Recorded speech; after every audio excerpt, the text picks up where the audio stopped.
Pagi. Hari ini udah pada berdoa belum? Berarti bisa salah satu pimpin doa ya. Ya. Lungga pimpin doa. Jadi sebelum mulai pembelajaran mari kita berdoa dulu teman-teman, berdoa dimulai.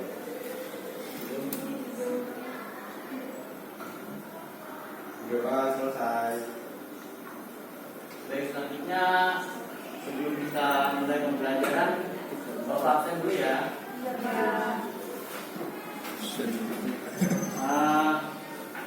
Di sini ada semua apa ada yang nggak masuk? Baik, ada semua ya. Selanjutnya sebelum kita masuk ke pembelajaran, kita menyanyikan lagu dulu ya. Anak-anak bisa berdiri. Anak-anak mau berdiri ya.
Rasa senang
Baik anak-anak,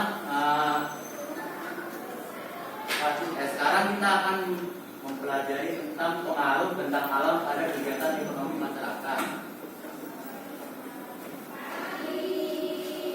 Tujuan pada pembelajaran sekarang yaitu peserta didik mampu mengidentifikasi ragam bentang alam di daerah tempat tinggalnya dengan benar melalui pengamatan video.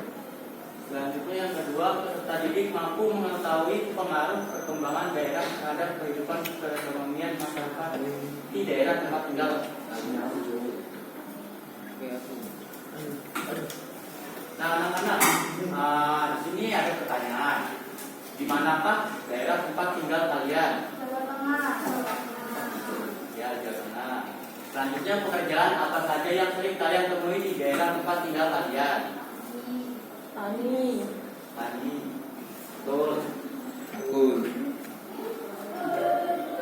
Selanjutnya di sini Bapak ada video. Mohon disimak dengan benar ya. Ya. Jadi Pak, Hai, selamat datang di channel Belanda Edu. Kondisi atau bentang alam di Indonesia sangat beragam. Setiap wilayahnya memiliki kondisi alam yang berbeda-beda. Dengan berbedanya kondisi alam, berbeda pula sumber daya alam yang tersedia untuk memenuhi kebutuhan manusia. Upaya manusia untuk memenuhi kebutuhan hidupnya disebut dengan kegiatan ekonomi. Berikut ini adalah kegiatan ekonomi masyarakat yang dipengaruhi oleh kondisi atau bentang alam. Tapi sebelum itu, subscribe dulu. Daerah pegunungan biasanya memiliki tanah yang subur dan udara yang segar. Tanah yang subur dimanfaatkan oleh masyarakat untuk kegiatan pertanian dan perkebunan. Oleh karena itu, sebagian besar masyarakat di daerah pegunungan berprofesi sebagai petani. Petani menanam berbagai jenis tanaman seperti padi, sayuran, dan buah-buahan. Selain petani, masyarakat di pegunungan juga berternak hewan seperti sapi, kambing, ayam, dan burung. Hasil pertanian dan peternakan biasanya dijual atau dikonsumsi oleh petani itu sendiri. Kegiatan berikutnya adalah kegiatan perikanan. Perikanan di Indonesia umumnya dilakukan di perairan asin, perairan laut, dan perairan tawar. Perairan asin terdiri atas lautan. Contoh sumber daya alam yang dimanfaatkan di perairan asin diantaranya ada ikan tuna, ikan tongkol, rumput laut, dan garam. Sedangkan perairan Payau berupa tangkap di daerah pesisir yang perairannya merupakan campuran air asin dan air tawar. Contoh perikanan air Payau yaitu ikan bandeng, ikan kerapu, ikan patin, dan ikan kakap. Perairan air tawar terdiri atas sungai, waduk, empang, danau, dan rawa. Contoh perikanan air tawar yaitu ikan pan, lele, dan gurame. Hutan memiliki banyak manfaat bagi manusia. Masyarakat yang tinggal di sekitar hutan memanfaatkan kayu dari hutan untuk membangun rumah, membuat kayu bakar, dan membuat industri peralatan rumah tangga. Di Indonesia juga banyak terdapat kegiatan pertambangan. Kegiatan pertambangan merupakan kegiatan menggali dan memanfaatkan logam dan non-logam yang terkandung di bumi seperti emas, perak, tembaga, aluminium, minyak bumi, dan batu bara. Hasil pertambangan ini banyak dimanfaatkan untuk membuat perhiasan, alat-alat rumah tangga, dan bahan bakar. Selanjutnya di bidang perindustrian. Industri adalah kegiatan mengolah bahan mentah menjadi bahan setengah jadi atau bahan siap pakai. Kegiatan industri banyak terdapat dalam beragam. Jenis-jenis industri yang bermunculan diantaranya adalah industri kecil, industri sedang, dan industri besar. Selanjutnya adalah perdagangan. Perdagangan di Indonesia tidak hanya mencakup wilayah Indonesia saja, tetapi mencakup seluruh dunia. Kegiatan perdagangan antar negara disebut kegiatan ekspor dan impor. Sekian informasi dari Belanda Ilmu. Thank you for watching. Don't forget to like and subscribe. Anak-anak, dari kegiatan mengamati video tadi, kira-kira bentang alam di Indonesia apa sih ya?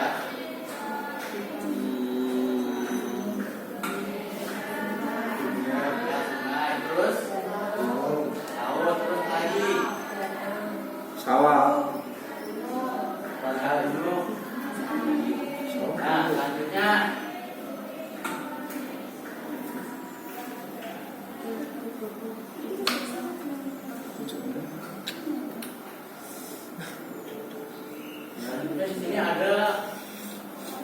kegiatan perekonomian berdasarkan bentang alamnya.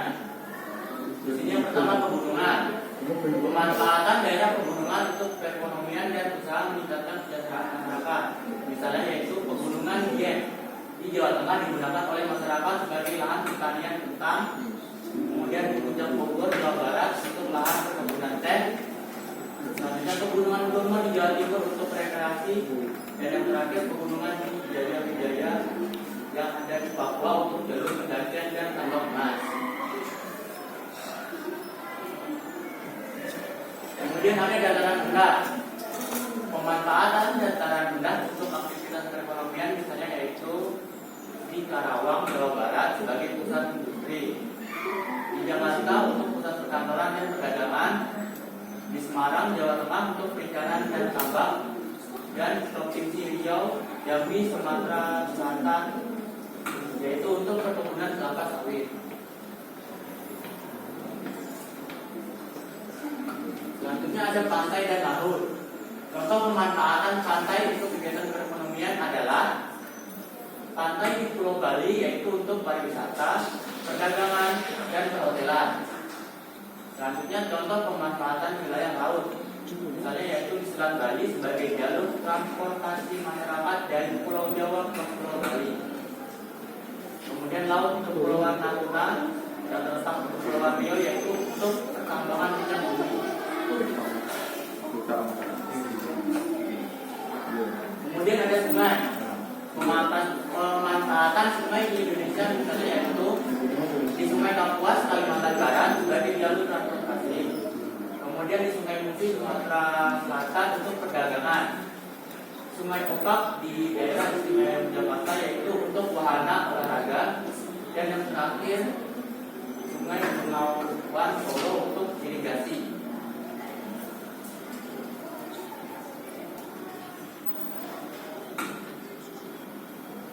Selanjutnya ada danau dan waduk. Pemanfaatan danau dan waduk di Indonesia antara lain sebagai berikut, yaitu Danau Toba di Sumatera Utara untuk pariwisata dan irigasi. Selanjutnya waduk Jatiluhur di Jawa Barat untuk PLTA dan waduk Gajah Mungkur yang terdapat di Jawa Tengah untuk sarana irigasi. Nah, anak-anak selanjutnya Bapak akan membuat kalian secara berkelompok untuk mengerjakan KKPD. Bapak bagi menjadi 4 kelompok ya. Ini kelompok 2. 3.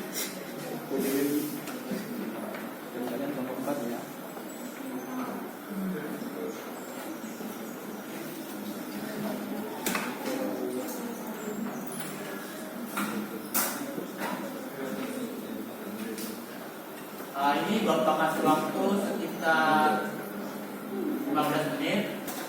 Mohon diselesaikan ya anak-anak.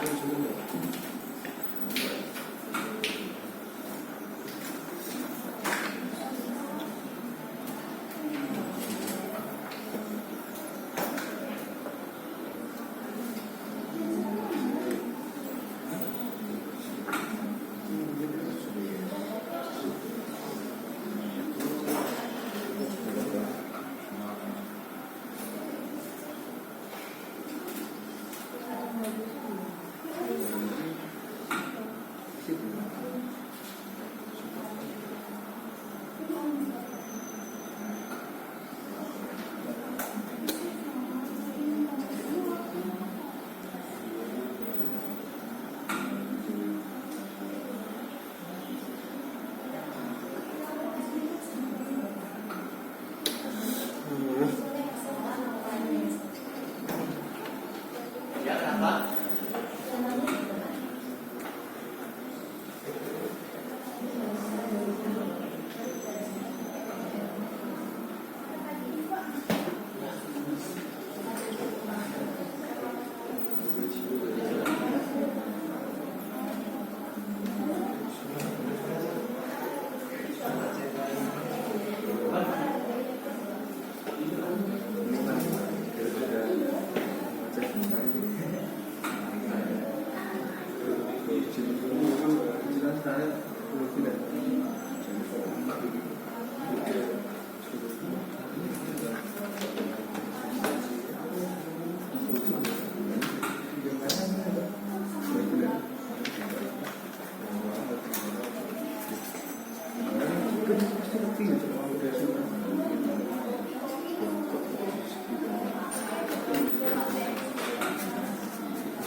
Pitulas.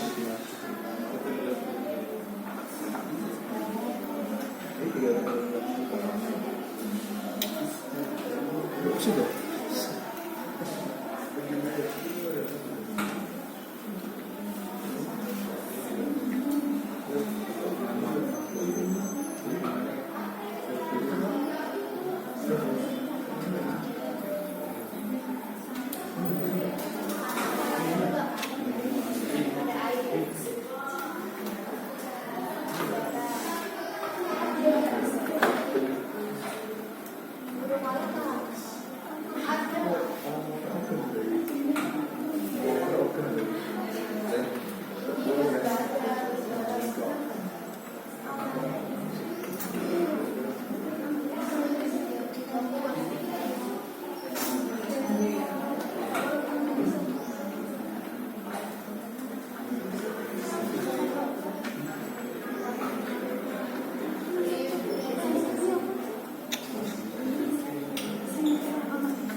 Sudah selesai anak-anak? Sudah? Selanjutnya Bapak minta kalian maju masing-masing untuk mempresentasikan ya. Perwakilan saja.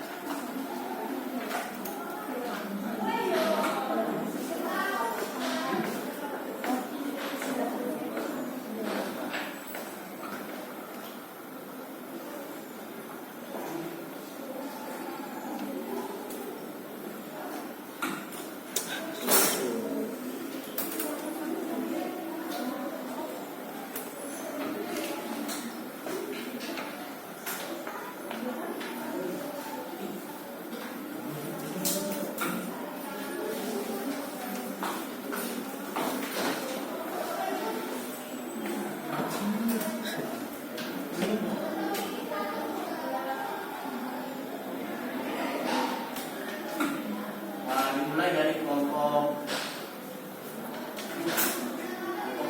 bisa membacakan hasil Baik, dari kelompok 1 untuk kekayaan alam yang berasal dari 3 daerah yaitu Kudus, Kendal, dan Wonosobo. Ada Bratawali, Bintulu, Padi, Bawang Putih, Bawang Merah, Tebu, Sapi, Kambing, Kuda, Kopi, Jagung, Bambu, Teh, Tawa, Karet, Cabai, Tembakau, Kerbau, Tanah, Air, Hujan. selanjutnya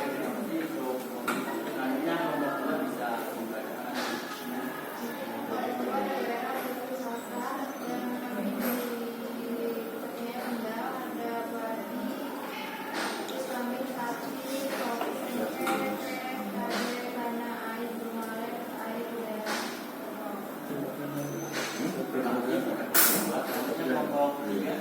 Baik, dari kelompok 3 itu daerah tempat tinggalnya di sekitar pesisir pantai. Untuk kekayaan alam ini itu ada ikan bandeng, kemudian rumput laut, ada garam, ikan mas, air dan udara. Baik, selanjutnya kelompok 4 bisa membacakan diskusinya.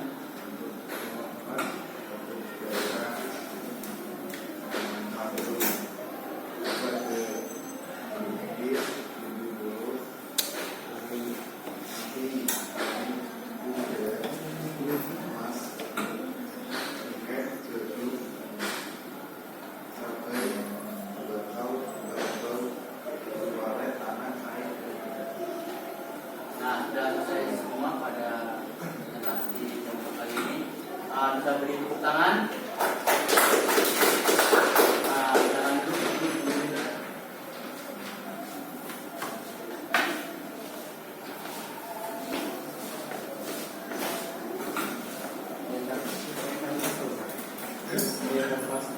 Selanjutnya di sini Bapak akan menggantikan soal evaluasi, tapi nanti dikerjakan di rumah saja ya.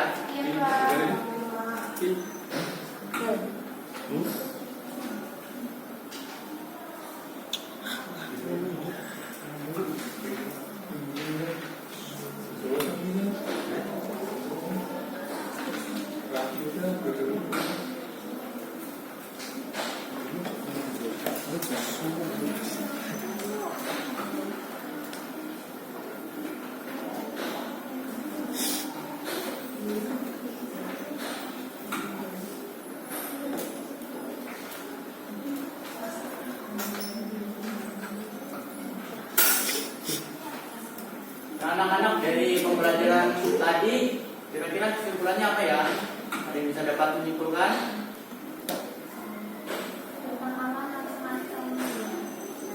Macam-macam ya.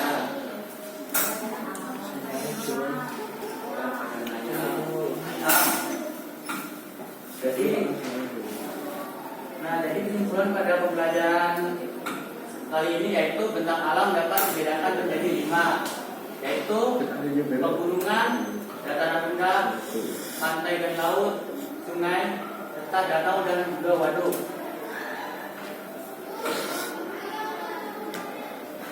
Sekian pembelajaran pada kali ini. Sebelum pulang, marilah kita berdoa terlebih dahulu. Kepada Muki bisa berdoa.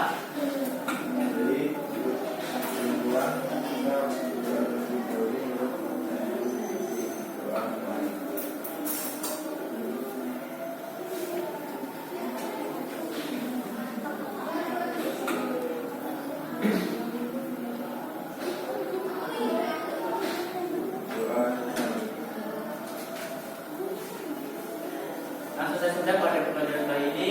Bapak izin pamit. Assalamualaikum warahmatullahi wabarakatuh.